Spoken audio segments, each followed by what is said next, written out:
Hey, what's going on, guys? So we're going to be casting this game between Love Hunter XX here in the blue at 1196 versus a Key or a Kai here in the red at 1179. So it looks like our player in the blue is going to be playing some Dark Worlds, and he's going to discard a what's it, Brow over there. So he won't go really minus with the Dark World dealings.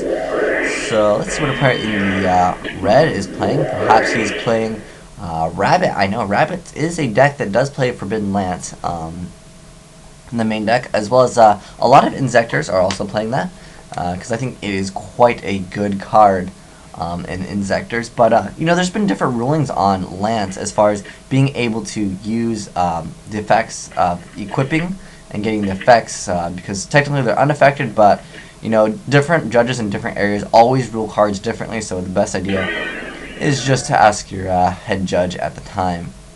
So it looks like our player in the blue is going to go for a Torgate into Sangan there, and from there I don't think he should make anything. Yeah, okay.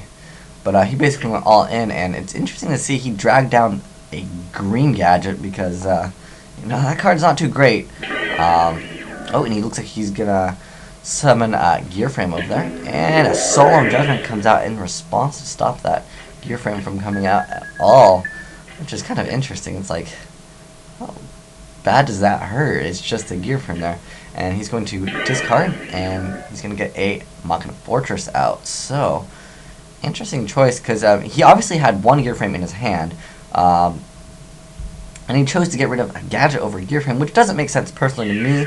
I'm not sure why. Perhaps we'll find out later.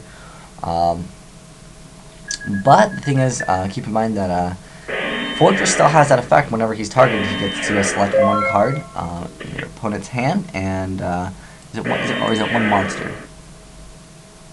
Oh, it's just one card, so it is great. But the thing is, obviously against Dark Worlds, that's not too bad because you know, is it an optional effect as well? No, it's not optional. We actually have to do its effect. So if our Dark World player is going to be smart about it, he could play around it, which is interesting because what we can do is, if he saves like a Grapha, and if he has two Graphas, let's say he's able to discard one and destroy Fortress there, and then he's going to be able to activate the effect and destroy Fortress.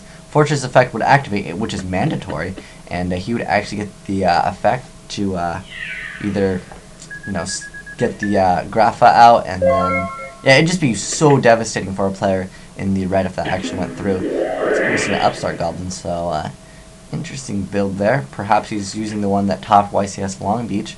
They did play two Upstart Goblins in the main deck, as well as the Reckless Greed, so basically he needs to make something happen this turn, otherwise a player in the blue is going to take a loss here. You see Dark Smog come out, interesting choice. So let's see what he ends up discarding, because he should play around this. If he's smart about it, he will. Oh, he's going to discard Grapha. He's going to target a back row, and that would be the wrong play because you would set everything that way. He would get Browse effect, and you would draw two because it would be discarded by your opponent's card effect. So as you guys can see, if you happen to be playing Dark Worlds and you're playing against machines there, I don't understand the point of Fiendish Chain though from our player in the red. I mean, these guys are pretty high ranked. I mean, at least 1,000. And what was the point of using Fiendish Chain on that when you know he's going to bounce back for Grapha? It just doesn't make sense to me. But I think our player in the red is going to take this victory just because our player in the blue is at such low life. Our player at this point can just crash the Fortress and, well, summon something first and then crash the Fortress. Our player in the blue, yeah, should attack the green gadget. But at this point, he just have the Fortress crash because Fortress's effect is when it's destroyed by battle, you can select one card your opponent controls that is face up and destroy it. Or no, wait, it's no, it's just one card, so it does not need to be face up. So we see a Dark Smog come out. And he's going to discard Snow and add a Gates. Interesting choice, but I don't see how that's going to really help at the moment. But I had our player in the blue play around that, and he was able to set all his spells and traps and then target the Fortress. He would have been so much better off, as you guys can see. Oh, okay, so apparently you can't activate it during his turn if it's already face up on the field. I was unaware of that. I know it says once per turn. Um, he says he can. I'm not positive on that. Realistically, I don't think it will matter anyways because their player's just going to attack for game. So, if anyone knows about that, let me know because from my knowledge is you could flip it and activate it. And you can get the effect, but perhaps you can't activate it on your opponent's turn. But it looks like it's going to be game anyways, and that was because our player really didn't take advantage of Fortress's effect that is mandatory. Had our player in the blue done that, he perhaps would have secured advantage on the field and got another monster out,